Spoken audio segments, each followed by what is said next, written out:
A metal device clamps onto Dan Forrester's arm, needles punch deep into his skin. This band will drag him 30 years into the future, into a war humanity is losing. Dan and the recruits fall from the sky into a burning future city.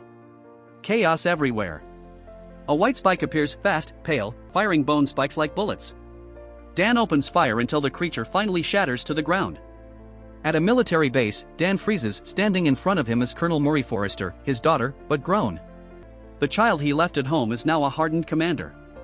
Father and daughter fight side by side, blasting through swarms until they trap the female monster, roaring, smashing metal, shaking the whole facility. With it captured, Murray creates a toxin that kills the creatures instantly. But there's no time to mass produce it. The future is collapsing. She hands the cure to Dan. Take it home. End the war before it begins. Moments later, the base is overrun. Murray is dragged into a sea of monsters as Dan is thrown back to the present, helplessly watching his future daughter disappear. Back home, Dan realizes the creatures didn't invade at all.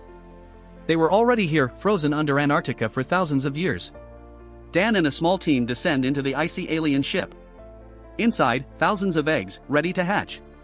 They inject toxin after toxin, eggs shriveling instantly. Then one egg explodes open. A massive white spike bursts out, screaming across the ice.